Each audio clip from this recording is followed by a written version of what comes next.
일본 정부는 본 문제가 최종적 및 불가역적으로 해결될 것임을 확인합니다. 박근혜 정부 시절 이루어진 한일 위안부 합의에 비밀 합의가 있었던 것으로 드러났습니다. 마음의 상처를 안겨드린 데 대해 외교부 장관으로서 유감스럽다는 100% 말씀을 만족할 수는 없지만 그래도 주어진 상황에서 최선을 다했고 말도 못하는 힘든 과정이 있었는데. 예, 박근혜 정부에서 일본과 맺었던 일본군 위안부 합의. 과연 이 합의는 어떻게 이루어진 건가? 정부가 TF를 꾸려서요 5개월 동안 들여다봤습니다. 그리고 어제 그 결과를 발표했죠. 조금 복잡해서요. 제가 요약을 먼저 해드리겠습니다. 그때 우리 측은 일본한테요. 책임, 사죄, 보상 3가지를 요구했습니다. 근데 일본은 무려 7가지를 요구해왔답니다. 그 일본의 요구 7가지 중에는 한 4가지 정도가 위안부 할머니 단체를 설득한다든지 소녀상을 이전해달라든지 성노예라는 표현을 쓰지 말아달라든지 뭐 이런 거였는데 그 4개는 국민들한테 비공개로 하기로 합니다. 이면 합의가 사실로 확인이 된 거죠. 게다가 불가역적 합의라는 표현은 도대체 어떻게 들어간 거냐 알고 보니까 우리가 먼저 불가역적 사죄라고 표현해달라고 요구를 했는데 그게 최종적으로는 불가역적 합의다라고 이렇게 표기가 됐다는 겁니다. 자, 피해 당사자인 위안부 할머님들은 이 발표를 어떻게 들으셨을까요? 어제 이 발표 직후에 이용수 할머님하고 저희가 통화를 했습니다. 잠시 들어보시죠. 뭐 일본의 국장이고 여기는 또 비서실장 이 변계가 8분이나 만나가지고 비밀이 협상하고 했는 게 그래놓고는 그걸 무효를 해야지요. 그 합의는 2015년 12월 28일 예. 합의는 나 합의한 적이 없거든요. 그러니까 그 합의는 무효다 하는 말이 있어야 돼요. 없이는 용서 못해요. 지금 병원에 와가 있어요. 주사 맞으려고. 아이고 마음도 아프고 정신이 아파요. 뭐 모르겠어요. 추운지 모르겠고 화가 나가지고 하이께는 막 열이 나가지고 추운 줄 모르겠어요. 여러분 이용수 할머님 저하고도 인터뷰 많이 하셨잖아요. 목소리 기억하시잖아요. 저는 이용수 할머님이 이렇게 기운 없이 말씀하시는 거 처음 듣습니다. 병원에 가 계시대요. 이 얘기 듣고 워낙 충격이 커서 정말 힘없는 목소리로 무효라는 표현 없이는 난 안 된다. 용서 못한다. 그러셨습니다. 자, 어제 최종 보고서를 발표한 분, 그러니까 5개월 동안 검토를 한 분이죠. 위안부 TF 오태규 위원장 연결해 보겠습니다. 위원장님 안녕하세요. 네, 안녕하세요. 고생 많이 하셨습니다. 네. 5개월 동안 협상에 관련된 모든 자료를 살펴보신 입장에서 이 협상의 결과를 한마디로 표현한다면 어떻게 정리할 수 있겠습니까? 저희들도 깜짝 놀랐죠. 네. 깜짝 이런 놀랐다. 내용이 비공개로 있었구나 이런 걸 보고요. 예. 깜짝 놀랐다. 네. 그러면 지금 여러 가지 문제점들이 지적되고 있는데 개인적으로 제일 문제는 뭐라고 보세요? 저는 여성 인권과 관련된 이러한 인류 보편의 어떤 가치 문제가 예. 과연 비공개 부분으로 이렇게 들어가 있어야 하는가 그런 부분들이 가장 큰 문제라고 생각합니다. 비공개로 하기로 한 그 4개의 합의 이게 어떻게 비공개일 수 있느냐 이 부분이 제일 문제였다. 네.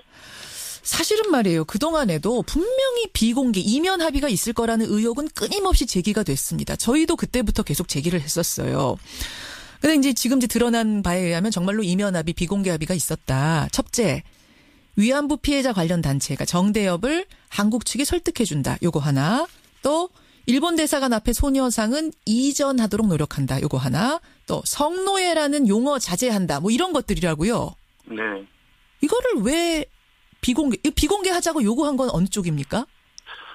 이거는 공개, 비공개는 관계없이 일본 쪽은 이런 내용을 한국 쪽이 받아들이기를 원했죠. 그러니까 7개 안에는 처음부터 들어가 있었는데 왜 굳이 이 4가지는 비공개로 했는지 방식을 비공개로 하자고 요구한 측은 어느 측입니까? 아마 일부 조항은 한국 정부가 부담이 되니까 당시에 이건 비공개로 하면 좋겠다. 예를 들면 정대협이라든가 소녀상 문제 같은 것들은 그렇게 얘기를 한 것 같습니다. 한국 측이 요구했다고요? 비공개로 하자고. 그러니까 일부 왜냐하면 이건 전부 다 한국 쪽에 부담이 되는 내용 아니겠습니까? 그렇죠. 일단 밝혀지면. 예. 그러니까 일본 쪽은 그런 요소들이 다 그 합의에 들어갔으면 좋겠다는 의사는 뭐 확실한 것 같았고요.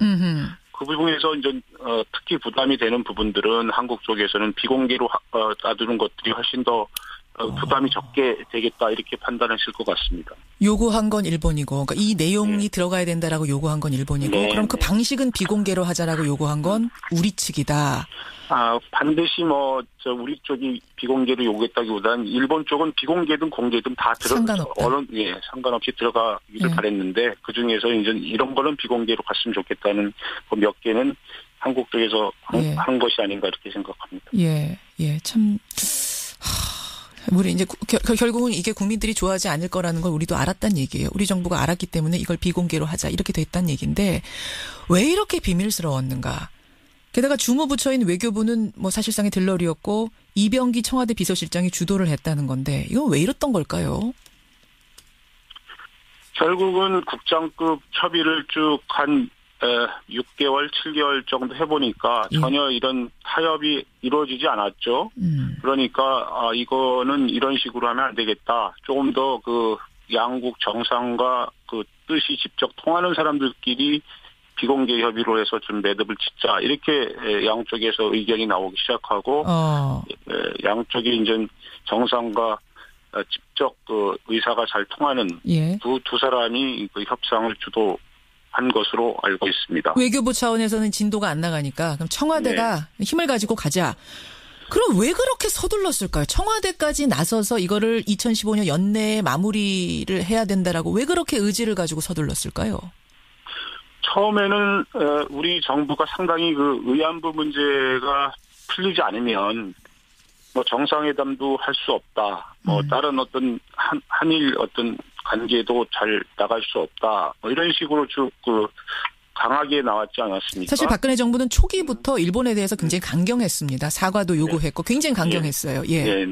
그런데 그것이 결국은 강경하다 보니까 한일 관계가 상당히 안 좋아졌고요. 안 좋았죠. 안 좋아지니까 이제 국내에서도 이렇게 경제적으로 아니면 인적 교류 같은 것도 문제가 생기고 그러니까 좀 한일 관계를 풀어야 되지 않겠느냐라는 내부에서의 목소리도 좀 나오기 시작했고요.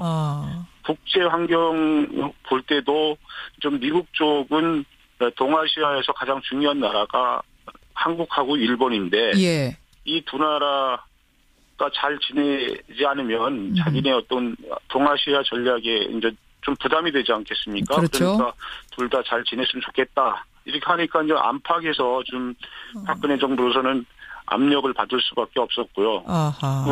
이전에 의안부 문제가 해결되지 않으면 아무것도 못한다고 해왔으니까 빨리 풀어낼 수밖에 없는 그 압박을 받았던 것 같습니다. 외교적인 그러니까 압박들. 그 부분 외교적인 압박이라는 국내적인 압박이 있겠죠. 국내외적인 여러 경제계라든가 이런 데서는 한일 관계가 안 좋으면 뭐 자기들한테 불리하니까요.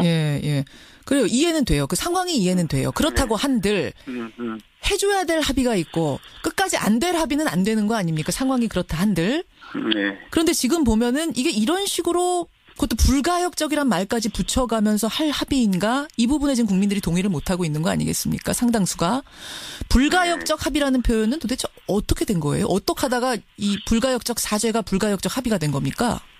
참 그 부분도 참 저희들이 국민 관심이 워낙 큰 사항이어서 자세하게 살펴봤는데요.